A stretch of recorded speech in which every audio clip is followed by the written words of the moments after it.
Assalamualaikum warahmatullahi wabarakatuh. Apa kabar Sobat Radio Malam? Semoga kita semua dalam keadaan sehat, dilancarkan rezekinya dan diberi keberkahan dunia dan akhirat. Amin ya robbal alamin. Pria buta huruf gagal mempermalukan Abu Nawas. Ia justru kena batunya. Abu Nawas merupakan salah satu warga Baghdad yang dikenal memiliki kecerdasan dan kecerdikan dalam menghadapi masalah dalam hidupnya.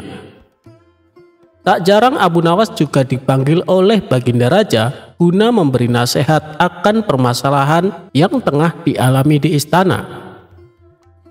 Seperti biasa, setelah menunaikan sholat Isya, Abu Nawas dan kawan-kawannya duduk di teras masjid.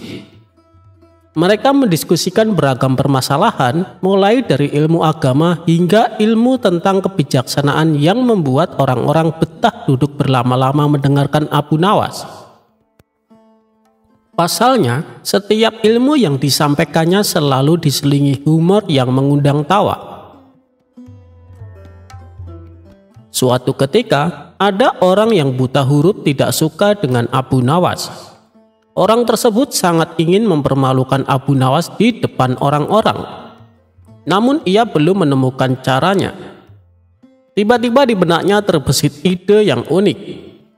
Dengan membawa secari kertas dan pena, ia mendatangi kawannya untuk meminta tolong. "Hei kawan, maukah engkau menulis surat di kertas ini?" pinta orang tersebut kepada kawannya. "Apa yang hendak ingin kau tuliskan?" tanya kawannya. "Aku adalah orang yang bodoh dan pandai membual," ujar orang tersebut. Kawannya itu seketika heran mendengar permintaannya. "Untuk apa menulis kalimat seperti itu?" tanya kawannya penasaran. "Sudahlah, pokoknya tuliskan saja," balas orang tersebut. Setelah kawannya selesai menulis, ia pun langsung merebutnya dan pergi tanpa permisi. Setelah sholat Isya, orang itu pergi ke masjid untuk menemui Abu Nawas. Sesampainya di sana, ia melihat Abu Nawas sedang duduk dikelilingi oleh kawan-kawannya. Ia pun langsung menghampiri Abu Nawas dan berkata, "Hei Abu Nawas, aku dapat surat dari seseorang. Tolong bacakan surat ini keras-keras," pinta orang tersebut sembari memberikan secari kertas. Abu Nawas langsung menerima dan membuka surat tersebut untuk membacanya. Abu Nawas sempat terkejut karena tulisan tersebut tertuliskan, "Aku adalah orang bodoh yang pandai membual. Orang ini mau mempermalukan aku di depan orang-orang," pikir Abu Nawas dalam hati. Abu Nawas pun terdiam dan mencari cara supaya bisa lepas dari jebakan ini. Hingga akhirnya muncul ide yang tak kalah unik. Abu Nawas berpura-pura mengamati dan beberapa kali membolak-balikkan kertas itu.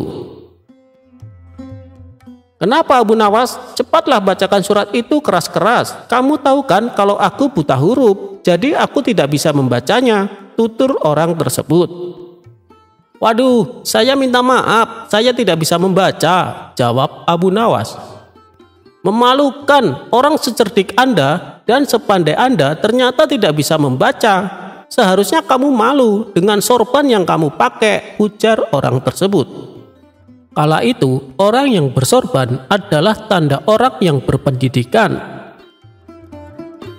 Tiba-tiba Abu Nawas melepaskan sorbannya dan meletakkan sorban tersebut di kepala pria buta huruf itu.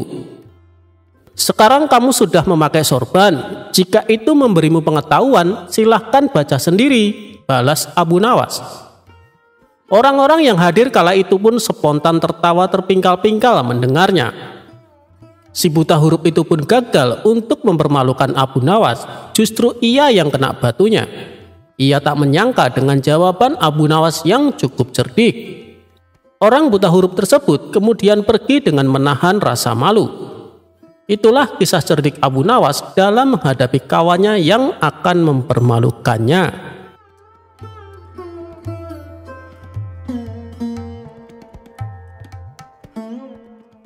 Abu Nawas dan sepotong roti.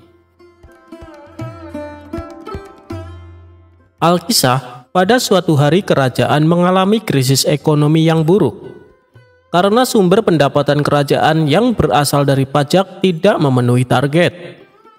Kondisi kerajaan yang krisis ini membuat Baginda Raja geram. Kerajaan telah berhasil memperluas wilayahnya, namun krisis malah muncul dari pendapatan pajak. Akhirnya diadakanlah pertemuan di mana para menteri kerajaan hadir dengan membawa berbagai kertas laporan sesuai dengan bidangnya masing-masing. Baginda Raja memulai pembicaraan. "Wahai para menteri, bagaimana mungkin kerajaan ini memiliki infrastruktur yang rusak parah? Kenapa hasil pertanian menurun?" tanya Baginda Raja. Semua menteri hanya bisa terdiam mendengar bentakan Baginda Raja. Mereka tak mampu menjawab, hanya memberikan kertas laporan kepada Baginda Raja. Karena sangat marah, Baginda Raja pun merobek kertas-kertas itu, dan ada juga yang disuruh memakan kertas itu. Abu Nawas yang juga hadir di pertemuan itu juga tak mampu berbuat banyak. Namun, beberapa saat kemudian, Baginda Raja memerintahkan Abu Nawas untuk menggantikan petugas pajak menghitung pendapatan pajak. Setelah beberapa saat, Abu Nawas maju ke singgasana raja dan membawa sepotong roti. Melihat hal itu, semua menteri terheran-heran dengan tingkah Abu Nawas. "Hei Abu Nawas, apakah kau akan menyuapku dengan sepotong roti itu?" tanya Baginda Raja agak marah. "Bukan begitu Baginda Raja. Laporan keuangan yang saya kerjakan semuanya tercatat pada roti ini," jawab Abu Nawas. "Apa maksudmu? Kau jangan berpura-pura gila di hadapanku," kata Baginda Raja kesal. "Wahai Baginda Raja, usiaku ini sudah cukup lanjut. Aku tidak akan sanggup memakan kertas-kertas yang nantinya Anda sobek dan menyuruhku untuk memakannya. Jadi, semua laporan aku pindahkan pada roti ini," ucap Abu Nawas. Sebuah teguran yang halus dari Abu Nawas agar Baginda Raja lebih bijaksana dalam memimpin kerajaannya. Sejak saat itu pula, Baginda Raja tersadar bahwa tindakannya tidak benar karena telah menyuruh menterinya memakan kertas. Akhirnya, Baginda Raja merumuskan kembali perundang-undangan yang lebih memihak kepada rakyat kecil.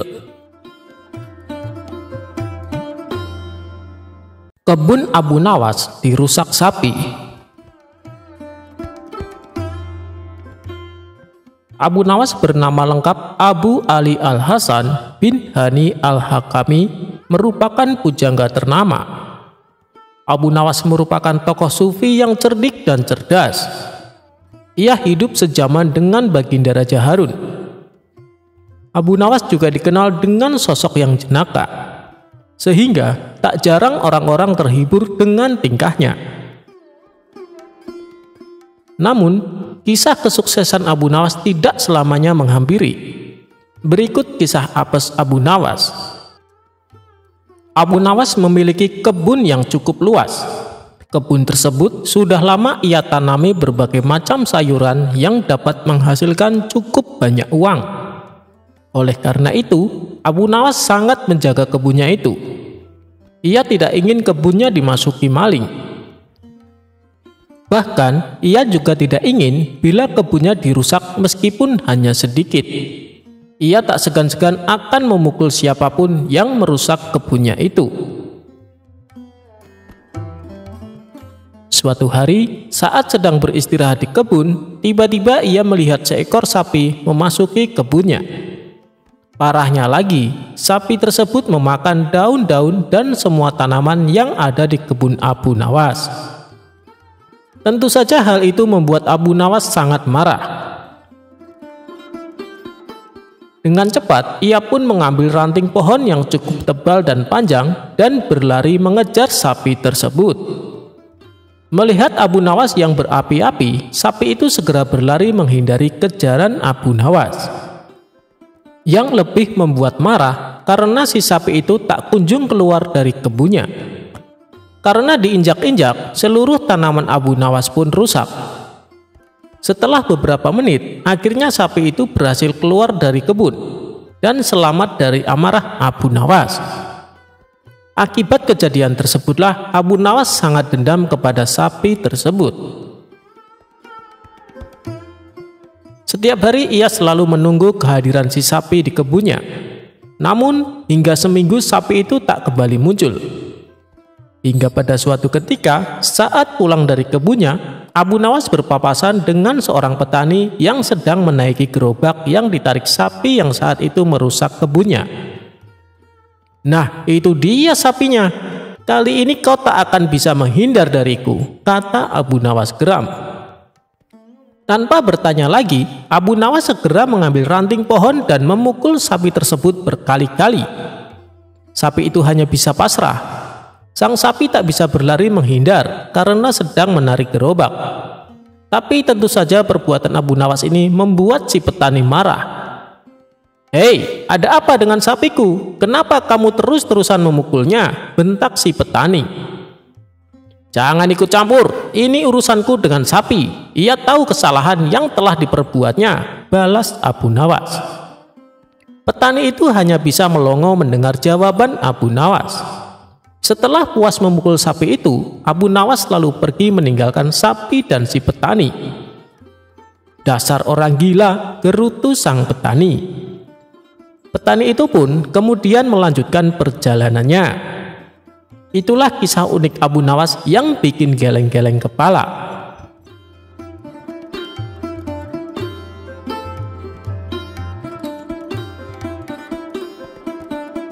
Abu Nawas dan anak nakal.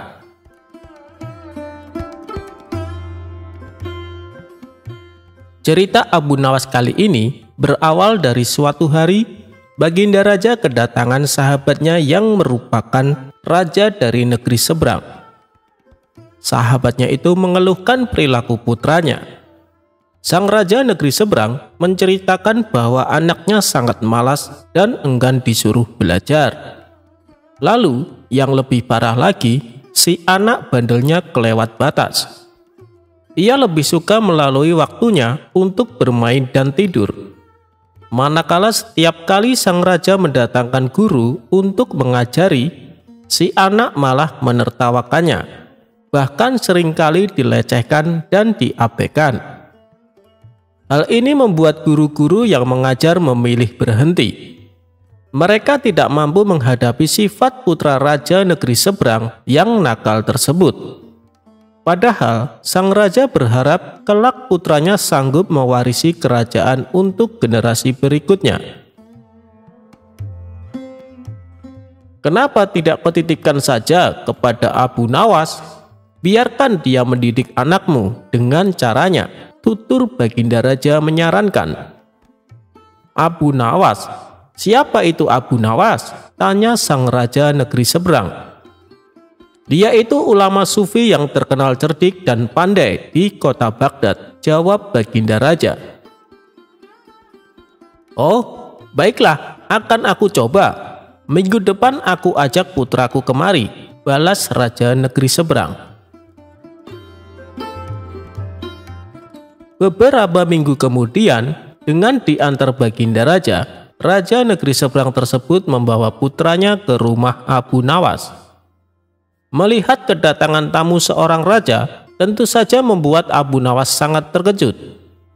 "Ampun Paduka yang mulia, ada gerangan apa? Tiba-tiba Paduka datang kemari?" tanya Abu Nawas. Baginda Raja lalu mengungkapkan maksud kedatangannya. Ia hendak menitipkan putra sahabatnya kepada Abu Nawas untuk diajari ilmu agama dan kedisiplinan. "Wahai Abu Nawas, ajarkan anakku ilmu agama dan didiklah dia supaya disiplin," pinta sahabat Baginda Raja. "Saya bersedia, tapi saya akan mendidiknya dengan cara saya, dan Paduka tidak boleh sakit hati," balas Abu Nawas. "Baik Abu Nawas, semuanya aku serahkan kepadamu," ujar sahabat Baginda Raja. Singkat cerita, pulanglah Baginda Raja dan sahabatnya. Baru saja ditinggal orang tuanya, si anak membuat ulah di rumah Abu Nawas. Ia dengan beraninya membentak Abu Nawas saat meminta diambilkan air minum. Awalnya Abu Nawas menanggapi dengan senyum. Ia selalu menuruti kemauan si anak tersebut. Hingga pada suatu hari, tiba-tiba Abu Nawas memukul si anak cukup keras, padahal tidak melakukan kesalahan apapun. Sejak saat itulah si anak menjadi takut kepada Abu Nawas. Sifatnya yang bandel dan suka malas-malasan mendadak berubah menjadi penurut serta rajin. Singkat cerita, beberapa tahun kemudian orang tuanya datang untuk menjemput sang putra mahkota. Si anak ini menjadi pribadi yang sopan. Dia juga cerdas dan cepat menguasai berbagai ilmu agama yang diajarkan Abu Nawas. Melihat perubahan pada diri anaknya, sang raja negeri seberang menjadi senang dan bahagia. Seiring berjalannya waktu, si anak yang sudah menginjak dewasa dinobatkan sebagai raja untuk menggantikan posisi ayahnya. Berkat kecerdasan dan kedisiplinannya, dia menjadi raja yang gagah dan berwibawa. Suatu hari dia teringat dengan Abu Nawas, sosok guru yang telah mendidiknya. Ia pun berencana untuk menemuinya dengan didampingi pasukan kerajaan. Pemuda yang kini sudah menjadi raja itu pun berangkat menuju rumah Abu Nawas. Setibanya di sana, dia langsung disambut hangat dan dipersilakan masuk oleh Abu Nawas. Setelah cukup lama berbincang-bincang, ia lalu bertanya kepada Abu Nawas, "Guru, aku mau bertanya, masih ingatkah suatu hari guru memukulku? Padahal aku tidak bersalah waktu itu. Atas dasar apa guru melakukannya?" Sekian tahun lamanya ternyata sang murid masih menyimpan pertanyaan tentang kenangan pahit dari sang guru. Mendengar pertanyaan tersebut, Abu Nawas menjawabnya dengan tersenyum. "Aku sudah lama menunggu datangnya hari ini ketika kamu bertanya tentang pukulan itu. Sekarang kamu tahu bahwa pukulan kezaliman itu membuatmu tidak bisa melupakannya begitu saja, kan? Ia terus mengganggumu setiap waktu. Maka ini adalah pelajaran untukmu di hari ketika kamu menjadi pemimpin seperti sekarang. Jangan pernah sekalipun menzalimi masyarakatmu, karena mereka tidak pernah bisa tidur dan tak pernah bisa lupa pahitnya kezaliman," terangnya. Setelah mendapat penjelasan dari Abu Nawas, sang raja yang baru itu merasa puas. Ia mendapat wejangan yang sangat berharga.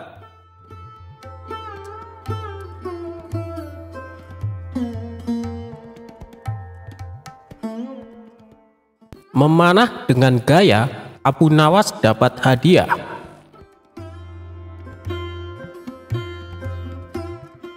Baginda Raja tak henti-hentinya mengerjai Abu Nawas, namun ia selalu lolos dari perangkapnya. Yang ada malah Baginda Raja sendiri yang menanggung kekalahan. Kalaupun beradu otak, pasti Abu Nawas yang akan menang, dan Raja tahu betul kecerdasan dan kecerdikan Abu Nawas. Namun Raja tak mau menyerah, ia kembali hendak menguji kecerdikan dan kecerdasan Abu Nawas. Kali ini, Baginda Raja mempunyai ide untuk mengalahkan Abu Nawas, yaitu dengan mengajaknya lomba memanah. Karena lomba tersebut yang dibutuhkan adalah keahlian, bukan kecerdasan otak. Maka dipanggillah Abu Nawas ke istana. Singkat cerita, datanglah Abu Nawas menghadap Baginda Raja. "Ada gerangan apa Paduka memanggil hamba?" tanya Abu Nawas. Jadi begini, aku akan menantangmu untuk lomba memanah, Abu Nawas. Apa kamu berani?" tanya Baginda Raja. "Tapi Paduka, saya kan tidak pandai memanah," jawab Abu Nawas. "Jangan khawatir Abu Nawas, kalau kamu berhasil, kamu akan mendapatkan hadiah yang besar," rayu Baginda Raja. Mendengar iming-iming hadiah besar membuat Abu Nawas tergiur. "Baik Paduka, saya ikut," saut Abu Nawas. "Nah, begitu dong. Tapi lomba ini ada peraturannya Abu Nawas. Kamu hanya boleh memanah 1 kali. dan harus tepat mengenai sasaran. Kalau kamu berhasil, kamu akan membawa hadiah besar. Tapi kalau kamu gagal, kamu harus pulang dengan jalan merangkak. Jelas Baginda Raja. Waduh, saya masuk perangkap sang raja lagi nih. Sudah tahu kalau saya tidak pandai memanah, tapi dipaksa ikut lomba memanah, batin Abu Nawas dalam hati. Di saat Abu Nawas kebingungan, Baginda Raja berkata, "Hei Abu Nawas, kenapa kamu bingung? Ada hadiah besar menantimu. Ayo kita mulai saja permainannya," ajak Baginda Raja. Kemudian Baginda Raja dan Abu Nawas berjalan ke tengah lapangan. Giliran pertama adalah Baginda Raja. Ia mengambil busur dan anak panah. Dengan penuh perhitungan, Baginda Raja melesatkan anak panahnya. Bidikannya hampir tepat mengenai sasaran. Anak panah tersebut menancap di pinggiran sasaran. Sekarang tibalah giliran Abu Nawas. Ia pun berpikir keras agar lepas dari jebakan sang raja. Dengan hati berdebar, Abu Nawas mengambil busur dan anak panah. Otaknya terus berputar mencari cara supaya dirinya tidak dipermalukan oleh sang raja. Akhirnya, dengan memantapkan hati, Abu Nawas mulai membidik sasaran. Saat ia memanah, sudah bisa ditebak anak panah melesat jauh dari sasaran. Melihat itu, Baginda Raja pun tertawa. "Kamu kalah Abu Nawas, aku yang menang," teriaknya kegirangan. Namun dengan kecerdikannya, Abu Nawas berkata, "Tunggu dulu Paduka, itu tadi saya sedang mencontohkan gaya memanah Tuan Menteri," ujarnya. Abu Nawas lalu kembali mengambil anak panah. Ia membidiknya dan mulai memanah untuk kedua kalinya. Namun anak panah masih juga meleset jauh dari sasaran. Tapi sebelum Baginda berteriak kegirangan, Abu Nawas menyela duluan. "Demikianlah gaya Tuan Wali Kota memanah," sahutnya. Baginda Raja menjadi tidak sabar dengan aksi Abu Nawas ini. Ia pun berteriak, "Hei Abu Nawas, mana gaya memanahmu?" Dengan santainya Abu Nawas menjawab, "Tenang Paduka yang mulia, gaya hamba tentu lebih baik." Abu Nawas lalu kembali mengambil sebuah anak panah. Ia membidik dan mulai memanah. Untuk ketiga kalinya, anak panahnya melesat makin jauh dari sasaran. Abu Nawas kembali berteriak, "Itu tadi gaya Tuan Hakim memanah." Mendengar itu, Baginda Raja semakin emosi dibuatnya. "Wahai Abu Nawas, yang aku minta gaya memanahmu, bukan gaya orang lain," bentak Baginda Raja. Abu Nawas nyaris putus asa, tapi tetap menunjukkan wajah lucunya. Ini adalah tembakannya untuk yang keempat. Abu Nawas mengambil anak panah dan mulai membidik. Beruntung baginya karena kali ini anak panah secara kebetulan melesat mengenai sasaran. Anak panah menancap di tengah-tengah sasaran, sedangkan anak panah Baginda hanya di pinggiran saja. Abu Nawas pun berteriak dengan kencang, "Inilah gaya Abu Nawas memanah yang mulia. Untuk itu saya tunggu hadiah dari Paduka Raja," kata Abu Nawas kegirangan. Melihat kecerdikan Abu Nawas, sang raja pun tak henti-hentinya tertawa. "Kamu memang cerdik Abu Nawas," kata Baginda Raja sambil menyerahkan hadiahnya. Berkat kecerdikan Abu Nawas, kesempatan memanah yang seharusnya hanya 1 kali bisa menjadi 4 kali.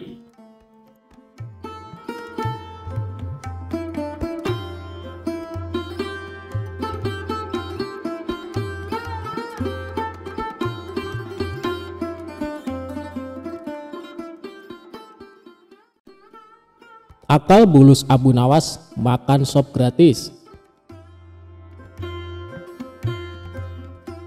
Suatu hari Abu Jahil sibuk berbelanja di pasar. Tanpa diduga ia bertemu sahabat lamanya. "Hei Abu Jahil, apa kabar?" tanya sahabatnya. "Kabar baik, lama kita tak bertemu," balas Abu Jahil. Kemudian sahabatnya mengajak Abu Jahil ke rumahnya dan menjamunya dengan makanan. "Wahai kawan, aku merasa tersanjung dengan penghormatan ini. Kamu memang sahabatku yang istimewa," besok aku mengundangmu ke rumahku untuk makan siang, pinta Abu Jahil. Baiklah Abu Jahil, insya Allah aku akan datang, jawab sahabatnya itu. Esok harinya Abu Jahil membeli 2 ekor kelinci, tapi dia bingung bagaimana cara memasaknya. Kemudian ia teringat pada tetangganya Abu Nawas.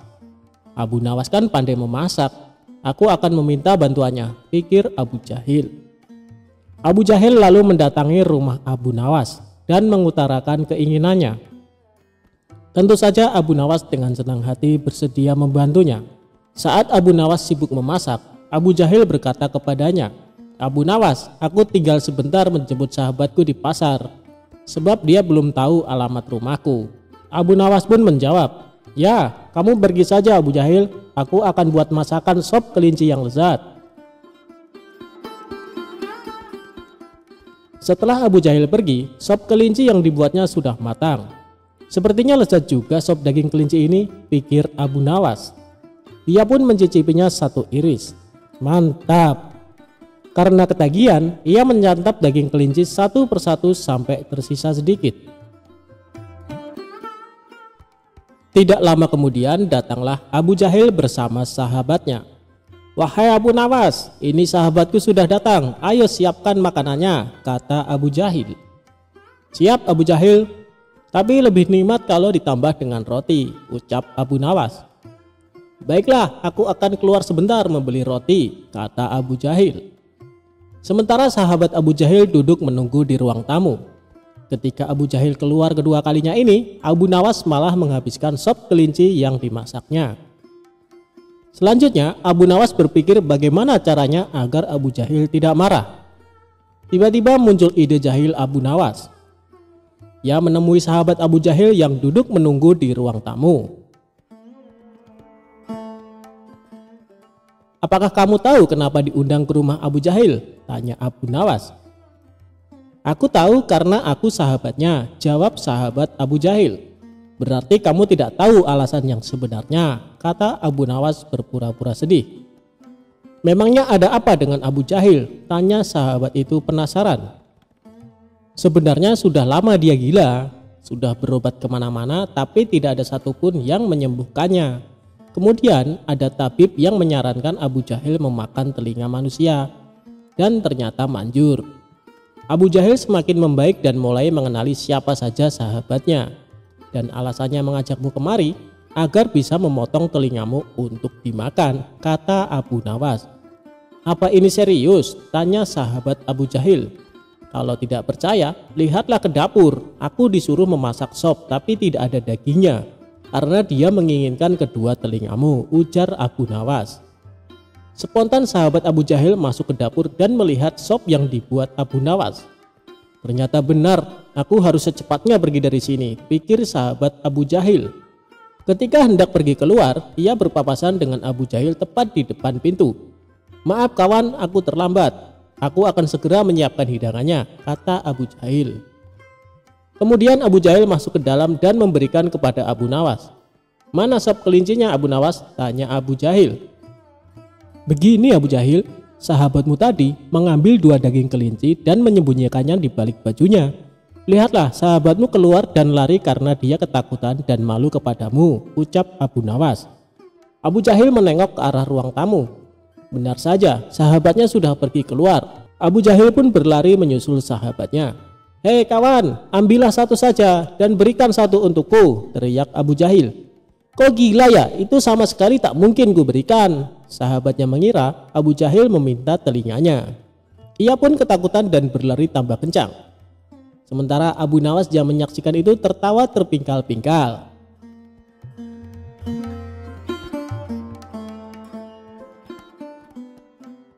Inisiatif berlebihan bisa membawa celaka.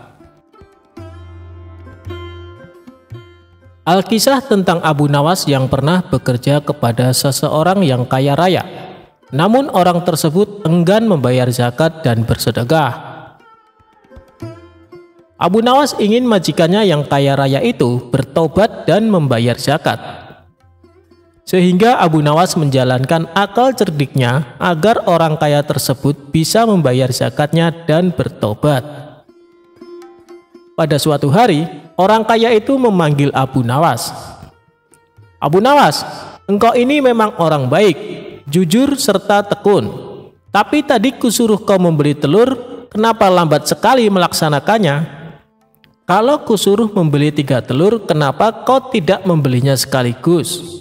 Engkau pergi ke warung membawa 1 butir telur, dan kemudian kembali lagi ke warung dan membawa 1 butir telur, dan terus seperti itu hingga membeli 3 telur. Kamu pergi 3 kali ke warung," kata orang kaya itu heran dan kesal. Abu Nawas tersenyum dan menjawab, "Maaf Tuan, saya memang salah. Saya tidak akan mengerjakan hal seperti itu lagi," ucap Abu Nawas. Beberapa hari kemudian, majikan Abu Nawas yang kaya raya itu jatuh sakit, dan ia pun menyuruh Abu Nawas memanggil tabib. Ternyata Abu Nawas tidak hanya membawa tabib, tapi juga membawa beberapa orang lainnya. Majikan Abu Nawas yang tengah berbaring itu bertanya, "Aku hanya menyuruhmu memanggil tabib. Beberapa orang itu siapa?" "Begini Tuan, tabib biasanya menyuruh meminum obat, jadi saya sekalian membawa tukang obat. Dan tukang obat membutuhkan bahan-bahan obat, jadi saya juga membawakan penjual bahan obat-obatan. Sekaligus saya juga membawa penjual arang, karena biasanya obat direbus menggunakan arang, agar saya tidak bolak-balik seperti membeli telur," kata Abu Nawas. "Dan mungkin Tuan juga tidak akan sembuh, kemudian meninggal dunia. Saya juga membawa tukang penggali kubur," lanjut Abu Nawas. Mendengar penjelasan Abu Nawas, sang majikan kaget dan langsung berdiri. Karena teringat akan kematiannya, majikan tersebut menjadi bertobat dan rajin membayar zakat.